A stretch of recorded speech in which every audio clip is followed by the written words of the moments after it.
Welcome to my garage. Good morning, this is Pete with PM Performance, and welcome to my garage. Today we're going to be doing a modification of my C6 Corvette that I said I was not going to do because of some past experiences with my GT500, but times change, my mind changes, so we're going to be doing some installs today. Stay tuned and I'll tell you all about it.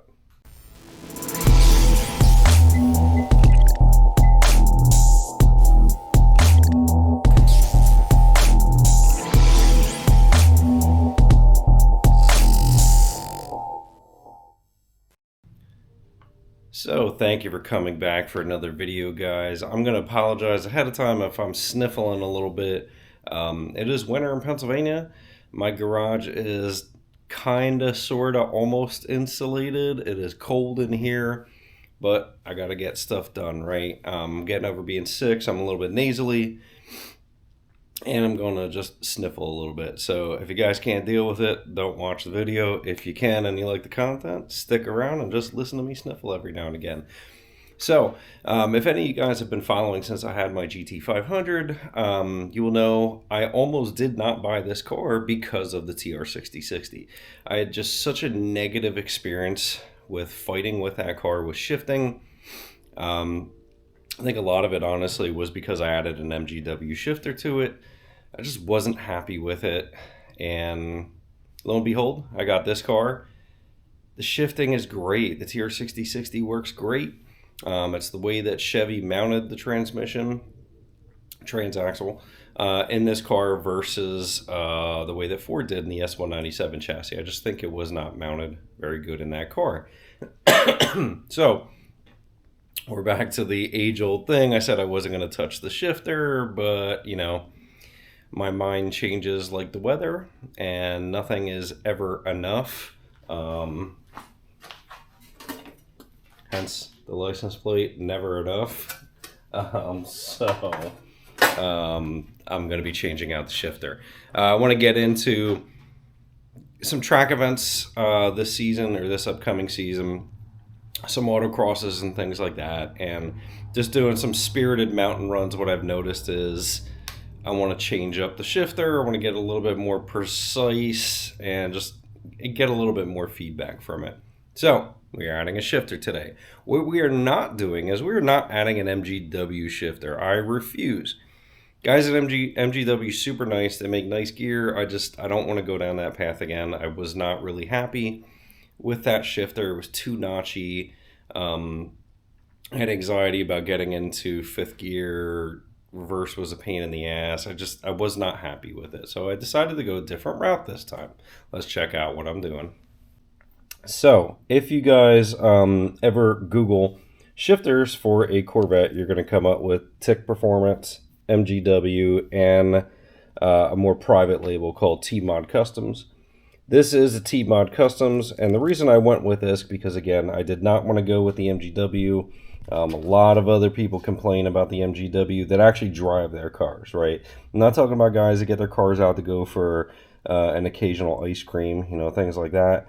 People that race their cars typically do not like the MGWs, and TIC is kind of on that same basis as well, that people just really aren't that happy with it. So I decided to give TMod Customs a try. He's a private label guy. You know, this guy machines his stuff, made a design, machines his stuff in-house, or doles it out to a machine shop based on his design. So I went with a full bang. Talked to Tom. Tom's a great guy. Made some suggestions. I told him, look, this is what I'm looking for. He made a suggestion to go with this full billet lower, which you're going to see here, lower box, and we're going to get into what installs in this lower box, if you guys aren't familiar with Corvettes. We got the 20% reduction ISO, which is a little less reduction than the MGW. So the reason why they get a little hard to shift is because they're like 35% reduction, and they get a little tough. You're going to see we got his patented lower piece that sits in the shifter cup very nicely. And we got his Delrin shift knob. I'm not going to say I'm going to be a fan of this Delrin shift knob, but it wasn't that much more money to take this off, so I'm going to try it. If I don't like the Delrin shift knob, I'm going to go to something else. I will say it fits good in the hand. It's nice and smooth. I would prefer something with a more tactile or like a textured finish on it. It doesn't feel bad. It looks a little tall in the pictures, but we're going to see. Everything is CNC'd very nicely. You can see 20% TMod Customs ISO. Lower box. Again, everything is nicely finished, and the price was pretty decent for this. So, fingers crossed, this is going to work out the way that I want it to. It's going to clean up a lot of slop in the stock lower with that bushing cup that he put in, as well as give me a nice tactile response on shifting and clean up some of the shifting. So let me get the car down a little bit. I want to get this thing on the ground so I can get in it. We'll get the old shifter out, and I'll show you guys some of the snippets of the steps here and there to get a shifter installed in a C5, C6, C7 Corvette. They're all basically about the same thing. All right, so essentially what we need to do first is take out the stock shifter. I believe the shift boot, you turn it and push it down. There's a little notch that it is twisted onto. Turn it down. There's a very small torque screw on the side to pull off the shifter. Then there's a couple bolts to pull off the center console. Alright, so hopefully you guys can see that. So you're going to twist this counterclockwise. You can see the indentation in the shift knob right there to get the boot off. And then you're going to see a T20 Torx on the side. You unscrew that, pull the knob off. Alright, so now with the knob off, you're going to see that indentation that the boot sits into right there. And you'll see the screw hole that the T20 Torx sits in. Now that's off. That will give you the clearance to pull the shift boot up and pull off the whole center console to be able to get to the whole shift mechanism. Now, for some reason, other people seem to have a problem with the 10mm socket. I got 99 problems, but the 10mm ain't one. What it is my 8mm socket. I always lose my 8mm deep well socket. It is probably somewhere in this car underneath the seat or something. For some reason I always lose this damn thing, so I gotta go with a short well. But essentially, and honestly I'm not even sure it's an 8mm. I think it's an 8mm, but it might even be a 7. We'll find out in a minute. But if you pull off the shift boot, there is a bolt right behind the shift boot in the side. Oop. There's a shift boot, or there's a bolt in the side of this to pull this out. And be careful with your old plastics, because I just cracked right here. Try to get this stupid thing out because I couldn't remember how it came out. You're going to see your two retaining areas and then your retaining clips. You see a bolt right there, which has actually a 7mm. So you'll get, there's actually 2 of them here. So you get these guys out. I always forget this when I work on this. There is actually a cheat code. You'll just take off just this fake carbon fiber section instead of taking out the whole center console. If you pop out these beauty caps right here, there's actually 2 T15 screws right there. After you get those out, you pop off this section on the side, and then just you could pop up this whole center section, and just the carbon fiber piece comes off, and should give you access, full access to the shifter. If I recall, when we get it off, we'll find out for sure, but I'm almost positive you have full access to everything you need here.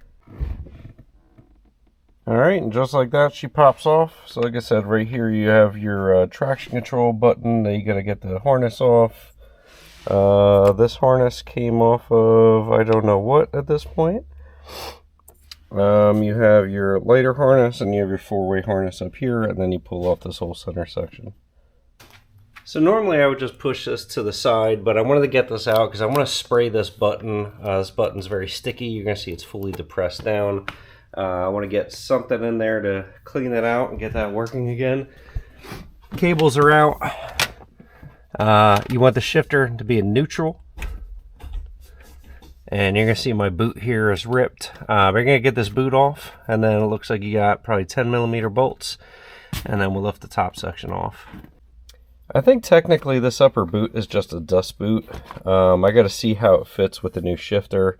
I don't know if I'm going to replace this or not. This doesn't bother me all that much. And then you're going to see you have your lower dust boot. that is bolted in again with these 4 bolts. And this harness that I think was missing, I think this was for the original USB, or not USB, there was like an aux cable that was in here from the factory, so I think that's what that was for. That's why that was never plugged in. So we'll get this off. We'll get access to the shifter. Alright, so I'm going to clean up this lower shift boot while it's out, but you can see it, that's cracked down in the middle. Again, this is more of just like a dust cap, and to keep a little bit of heat out of the bay, or out of the cabin, but you'll see we have access to the shifter. So essentially, we're going to do another 4 bolts here, pull the shifter out, and then we have 2 bolts here to get the whole lower box out. Looks like we have a failed O-ring back here, but yeah, got 4, looks like 10mm bolts. Got some probably Torx 40s or 50s right here, and then you're gonna have another Torx bolt right here to pull off the shift linkage, and all this stuff pops out. All right, those 4 bolts are out, and the shifter should pretty much pop right out. Actually, I may need to pry to get this out, and it looks like there's something on the back side there. Let me grab something to pry. Actually, I got a screwdriver right here. There we go. Give it a little bit of a pry, and then that retainer, and this thing pops out. And actually, it looks like it's pretty good shape for a, I don't know, what do we have, 14, 15 years, 15-year shifter at this point. Let's go ahead and keep on getting it out. Alright, so these guys were actually T40s. Take them out of these bushings to get the lower box out. And then you got your T40 here on the shift linkage, which you'll just basically push back. I don't know if this fully needs to come out. Maybe it does. Yeah, I think it does. And then we should be able to pry out the lower box. Alright, so basically I had to push this lower unit all the way back and push back the shift linkage a little bit, and then I was able to pry up. And again, this thing's been in here for 15 years, so these bushings are a little tight. You may have to manhandle it a little bit to get it out, but it should eventually pop out. Watch out for pieces of metal in here, because you will most definitely cut your hand. Alright, it did take a good bit of prying to get that off. Again, these bushings have been on there for 15 years. Bushings are off. They were just, I don't want to say seized against this, but they were pressed against this. But if you look here, you're going to see some tiny little shards of metal. I'm going to see if I can file those down if I have files, because those will most definitely ruin your day if you get hit with those. And then you're going to see the shift linkage right here. Just kind of push that sleeve back. But anyway, we got this off of the torque tube. We now have to disassemble the back piece of this, get out this shifter cup, and transfer it over to the new one. Man, it is colder out here than I thought. It's starting to get to me a little bit. I wish I had some gloves. We took off the 2 Phillips screws to get this pivot thing out, and you're going to see this just slides out. And we're going to transfer this, after we clean it up, we're going to transfer this over to the new lower box. So if you see just the way that this was designed, because this has to go all the way back and there would be no other way to get it out, that's why you had to remove that. And you can see the O-ring here is not brittle, or is very brittle. It's not pliable anymore. That has ripped. Pretty sure we probably have a new ring in there, maybe. Yeah, so it looks like he has a new O-ring machined in there. We got new hardware, so we'll take all the old hardware out, put it all together with the stock shifter, replace it with all the new stuff. So actually, funny timing that I didn't plan for. I was dealing with a gentleman named Alex McMahon, who's a customer of TMod Customs, makes his own shift knobs. I've been talking with him about his shift knobs because I don't know that I'm going to be okay with this. This is smooth. I just don't know that this is the style I'm going to like.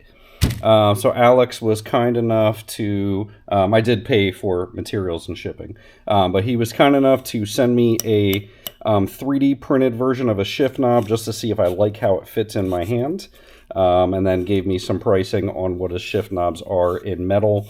I guess it is, I forget what they're made out of. Aluminum maybe, that is crinkle powder coated or wrinkle powder coated. You have some options, but he did want to send me this to see how I like it. The difference between his is the stock shift boot is just going to kind of hang, and the ring around is just going to hang underneath this. He has cutouts on his shift knob, on his production shift knob, and actually has an insert where it'll clip in, how I showed you guys earlier with the spin clip thing on the shift knob. He actually has that built in, this piece built into his shift knob, to where it'll, I guess it screws into the bottom of the knob. The shift boot will actually be all, again, bumped up to the bottom of the knob and look like a normal shift knob and shift boot. But so far I do kind of dig the feel. I don't know how I like this, the bottom part yet, again, without getting it in the car. This is an inch taller than what Tom's setup is going to be, so I don't know if I'm going to like the height yet until I get it in the car. However, this is an option I am actually entertaining. I'll go ahead and throw some pictures of his production shift knobs into the video in post-editing, show you guys what they look like, and then, again, from there, I'm not going to know until the car gets on the road, but that is an option I am considering.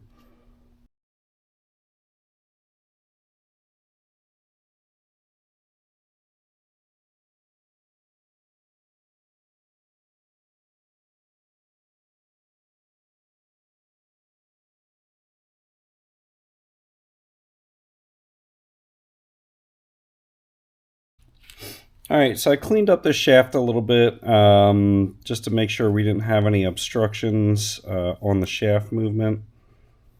Actually, I could probably clean this up a little bit better here, but when you're putting the shaft in, you just want to make sure that this notch right here is facing this direction. So here's the bolt holes. It's facing this direction because that's actually where that T40 screw went through to actually hold this shaft to the shift linkage.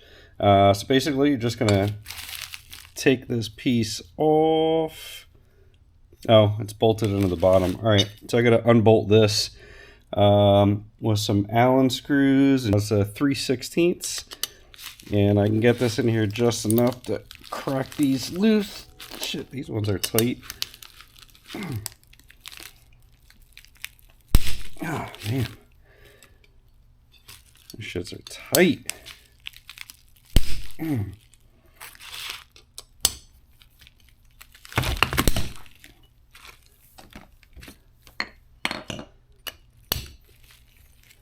One of them was loose. So, alright. Get this bottom piece off, and we'll get the shaft inserted. Alright, so I just hit the shaft with a little bit of Scotch-Brite just to clean it up. Just a little bit more. I'm going to dab a little bit of grease on this shaft. I have some all-purpose grease just to make sure nothing seizes up here.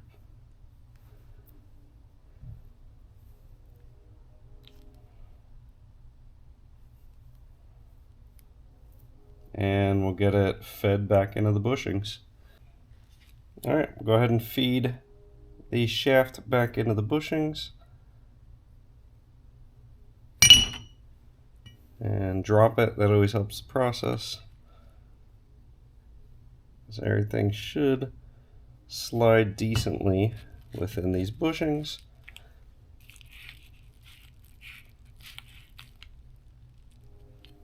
A little bit more grease on that side.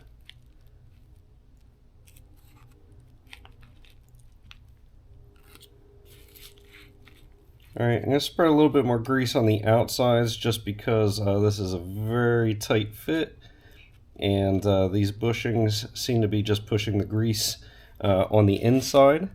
So we'll go ahead and get this cleaned up and put this back together. When you set this back in, just look for these pins for placement. And again, everything is machined very tightly, so make sure it sits within those pins. All right, so we're going to go ahead and get this back in the car, and then we'll set the shifter top into it. Everything is bolted back down. It probably would have been a lot easier to do it on an actual bench with a vise, but I don't have that up in this garage. The shaft is very stiff inside here. I'm hoping that's going to work loose as we kind of move it through in the car, but we'll see. Go ahead and bolt this guy back down. Man, it's cold in here. All right, I don't have any blue Loctite, so I'm just going to get this thing kind of put into place, get some bolts started in it, and then we'll get the shift linkage that is sitting back here. We'll get that started on the shaft and get everything tightened up. All right, so I got the bolts started here. The key is you want to push the shaft in enough that it goes on the shift linkage and you can see the notch. The notch is what's going to actually let the bolt get started. So we'll go ahead and try and get this as lined up as we can and get that bolt in.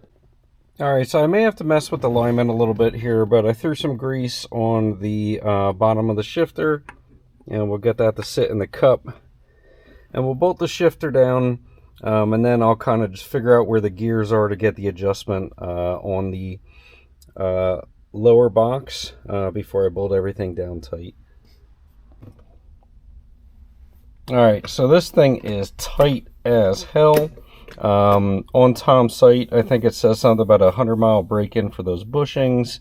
I can't find a reverse right now, so I'm gonna have to do a little bit of adjustment, but that's first, second, third, fourth, fifth, sixth.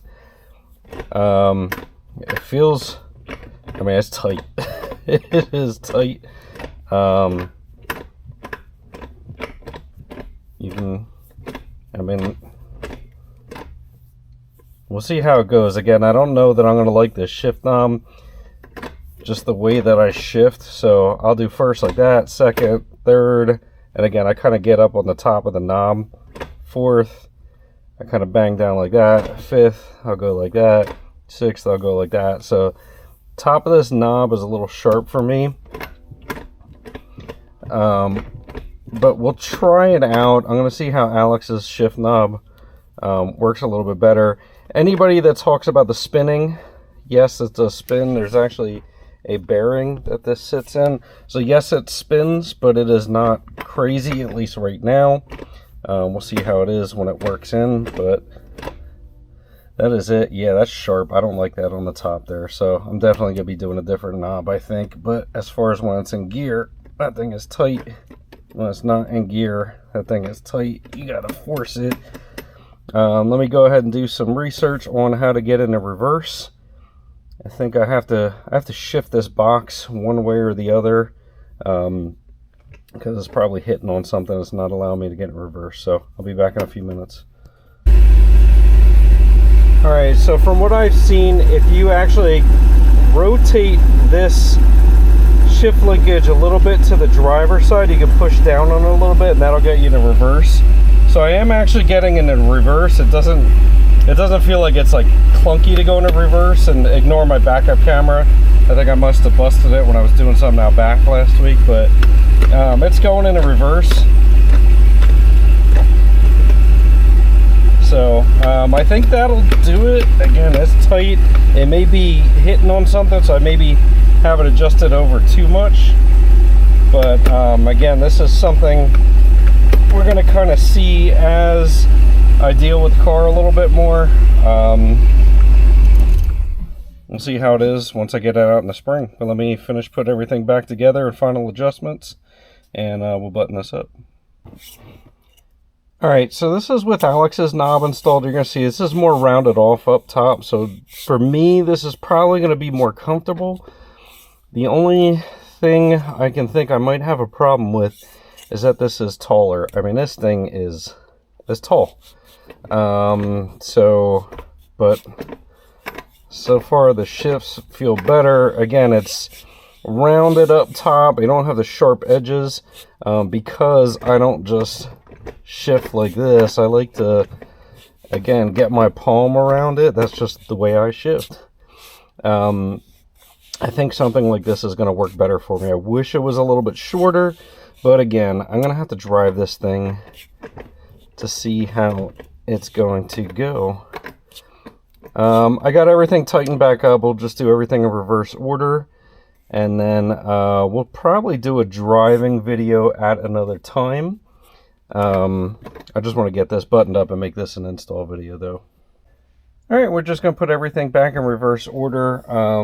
This shift boot, dust boot I guess we're going to call it, is tight to go around the TMod housing. So I just kind of started some nuts down just to get it held down, and just kind of pressed around to get it to sit over the opening of the TMod shifter. So we'll go ahead and continue getting everything pushed back together. Alright, so I got all the dust covers back into place. We're going to put the center console back on. You're going to see the button actually moves pretty decent now. I shot a little bit of Goo Gone down there, cleaned it up with a Q-tip, broke off a Q-tip, just tried to clean down in there all good. And then I threw some isopropyl alcohol in there, cleaned it up a little bit more, and it seems to be working good. I've never actually used the magic button on this thing because the button's always been stuck. Now I can actually utilize it a little bit.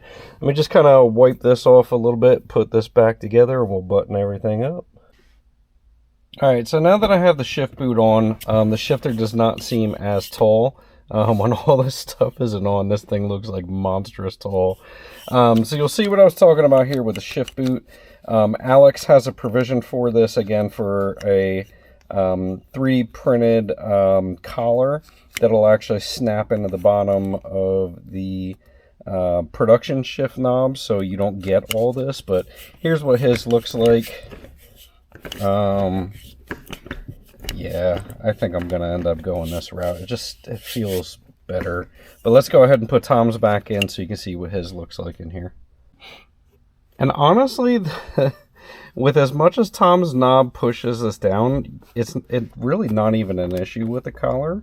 I thought it was going to be, but it's not. So it tucks in there real nice. Again, I just don't know that I can love this knob because that sharp portion, you know, road racers probably love it because if you grab it like that, it's all right. But again, I have a little bit more finesse when I shift, and I like that top section, so I may be looking into Alex's knob a little bit more. But here is at least you can see the finished portion between Tom's setup and the non-production setup, again, of Alex's knob here for comparison's sake. Alright guys, so we're going to go ahead and button up this video. I know I kind of rushed it towards the end, but at that point it's just putting things together. So stay tuned for the next video. Hopefully it's going to start getting warmer here in the next, 4 to 6 weeks or so, that I can take the car out and give you a real driving impression on what I think of the shifter. Overall, shifter looks great, feels great. Again, got to get miles in it. It's tight, and break everything loose. So again, stay tuned for the next video. I'm going to try and have some semi-regular updates on the car now that I got a bunch of things going on. So I appreciate coming back for the video, guys. Make sure you like and subscribe and stay tuned. You are going to be seeing a few more videos, as you saw from some of the other boxes, and kind of have an idea of a couple of the other things that I have planned for the car, but not everything yet. So stay tuned, and we'll catch you guys on the next one. Thanks for watching.